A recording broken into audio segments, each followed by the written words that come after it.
Netcasts you love. From people you trust. This is Twit. The Samsung Galaxy S4. We watched the live event, that crazy Broadway event where they told the world about the Galaxy S4. And I finally got one. And actually I have two. I have a U.S. version. This is the AT&T version. It's the white version. This is a 4-core Snapdragon processor with LTE capability. But the one I'm going to probably use is this. This is an unlocked 8-core. It's an Exynos. 8 processors in here. But what you give up, of course, with 8 processors is, oh, there's Shannon. What you give up with 8 processors is the LTE capabilities. This is actually one of many photo modes where you can freeze something. So you were moving around, the TV was moving around, but I said, I'm going to freeze Shannon's head. So you'll see your hands move, everything's moving, but your head didn't move. You get one expression the whole time. That's one of about a dozen gimmicky That is so weird. photo modes in the camera. And I have to say, gimmicky is the word that comes to mind when you look at the Galaxy S4. In terms of specs, it's pretty amazing. You might say this looks a lot like a Galaxy S3. It does. It's very much the Galaxy form factor. They haven't changed that hardly at all. But it is a 5-inch screen. They managed to make the screen bigger while making the phone slightly smaller by going all the way out to the edge. You see the bezels are very thin. The screen almost fills the entire phone. One thing that is a little, I don't know, controversial, I happen to like it, but Samsung still puts physical home buttons on their Android phones. You know, the Google folks try to get rid of all buttons. They want phones to be all screen, but we still have 2 capacitive buttons, a menu button and a back button, and a single physical home button on the phone. I'm personally pretty used to it, having used a number of Galaxy phones, both the Note 2, the Galaxy S3, the S2. Wow, quite a few, haven't I? I've been a long line. So this feels very comfortable to me. I actually prefer having physical menu and back buttons as opposed to on-screen buttons. They don't take up as much room. It's funny, The Verge complained about this back. You see, this is brand new. I already got a lot of fingerprints. This is the dark-colored one. They call it the gray mist or something. They have some silly name for it. It's black and white, folks. And they complained about the back, saying it was slimy. Well, it is a very smooth plastic back.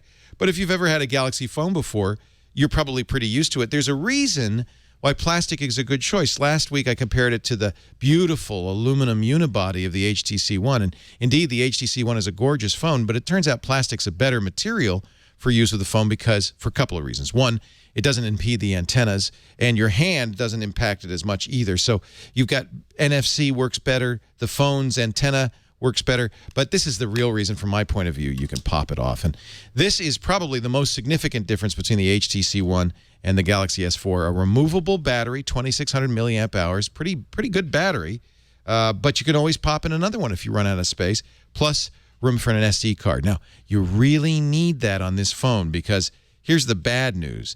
While the HTC One is available in 32 and 64 gigabyte versions, you'll have to buy the memory you want ahead of time because you can't add memory after the fact. There's only one memory form factor for the Samsung Galaxy S4, a very meager 16 gigabytes, but the story's even worse because when you get the phone home, there's only about 8 or 9 gigabytes free. Most of that is used up by the junkware that Samsung has loaded this phone up with. This is an unlocked, there's no carrier on this phone, and it's still just jam-packed with Samsung silliness. And to only have 8 gigs free on a modern Android phone is a real issue, primarily because Android likes the apps to live on main memory. Now, I did put a 64 gig SD card in here. That means my music and my photos and media can live on the SD card, audiobooks and so forth, but I still have to have enough memory for my apps. Some apps can be moved, but for the most part, you want to leave apps on the main internal memory. 8 gigs, you'll have to check and see how many apps you've got. If you've got an awful lot, 8 gigs might get a little short after time. That's something to really keep in mind, and I think a legitimate criticism of the Samsung Galaxy S4. In terms of features, pretty amazing. This 5-inch screen is 1920 by 1080, 441 dots per inch, very high resolution. Is it Retina? Absolutely. Although, because it's Super AMOLED, it is a pentile display. And if you do look close up, you can see it's perhaps not as crisp as the IPS LCDs display on the HTC One. The One definitely wins in terms of crispness and vibrancy of display. On the other hand, it's not exactly a poor display on the Galaxy S4. It is very crisp, very beautiful. There's a lot of functionality built into this phone. You probably saw on the ad, there's a lot of sensors in here. I can wave at the phone. I can look at the phone. It sees my eyes. I can scroll through pages by looking up and down or waving my hand up or down. I could pick up the phone by waving my hand in front of it. To me, a lot of that is just pure gimmickry. I don't really see the need for it. Samsung obviously is looking for ways to differentiate their phone from the competition, and certainly there is a lot of differentiation in here. When you look at the camera app, well, it just goes on and on and on. I showed you the motion feature, but if we look at modes, there's a animated photo. That's what I just showed you. There's rich tone HDR. There's the eraser mode where we can erase stuff that moves through a static picture. There's a panorama mode, pretty stock. A lot of Android phones have that. Sports mode means a faster frame rate. Night mode means a wider aperture. This is a 13 megapixel camera. That's probably about the highest you're going to see in in almost any standard phone. Best photo is kind of fun. You take a series of pictures, and then you could select one with a smile and so forth. That's kind of an interesting feature. You've probably also seen them talk about the best face, where you take 5 consecutive pictures of a group of people and pick the best face from each of those 5 for each of those people. So you have one picture that has them all smiling. Sound and shot's weird. You take a static picture, but you have about 3 seconds of sound in the background. The drama mode's the one they've been talking a lot about it, where you have, it looks like multiple exposures as somebody moves through the frame. That's just the beginning, though. I mean, there's a ton more in here. All sorts of editing features and mode features, all sorts of stuff going on. It might take you days to learn the camera. In fact, I have to point out that this is one of the few phones that actually comes with manuals, 3 of them, a quick start guide, a handbook, and a full manual. This is more manuals than I got with Windows 8. And you know what? There may be more to learn than there is with Windows 8. This is one of the most junk-laden phones I've ever seen. Now, one man's junk is another man's treasure. And if you are a photographer, some of these photo modes might be really valuable to you. The nice thing is, yeah, you have the wave mode and the don't touch mode and the look mode, and you don't have to use them if you want to take them out. All of these can be turned off or on. In fact, I have to say, points to the Galaxy S4 compared to the HTC One for flexibility. There are so many settings in here. You can do so many things with this phone that the basic manufacturer settings have 4 tabs total, and you could probably put in more. Look at this. If I just play with the notification center, I can add a bunch of different buttons to my drop-down notifications. Wow. This is, if you're looking for a configurable phone, this is very configurable. I mean, you're getting great hardware, removable battery, an SD card, complete configuration capability, a gorgeous 1920 by 1080 screen, up to 8 cores. Removable battery means I don't have to worry about battery life, but I'm getting about 8 to 10 hours. It's at least as good as the HTC One. And, of course, whenever I buy a Galaxy phone, I usually buy 1 or 2 extra batteries so I can keep them in my pocket ready to go. I think this is a very impressive phone that does things no other Android phone does, including a multi-window feature that lets you run 2 programs at the same time. This is as close to a desktop computer as you can get. I haven't fully configured this phone. This one just came today. This is the new unlocked version of the phone. One other big advantage, in my opinion, of the Samsung Galaxy S4 against the HTC One, it's running Android 4.2.2, the latest version of Jelly Bean. Will only be the latest until Google I/O in a couple of weeks. But, hey, it's the latest today. This is the HTC is running 4.12, a considerably older version. I like having the latest. And one of the things that 4.22 does is have live notifications in the drop-down. I find those very useful. If you're an Android phone buff, if you've used a Galaxy phone before, I think you're going to like this phone a lot. You can customize the heck out of it, make it work the way you want to. Of course, I'm going to put a different bootloader or a launcher on here. I'll probably put Nova Launcher on here, really customize the heck out of it. It's available on all the carriers.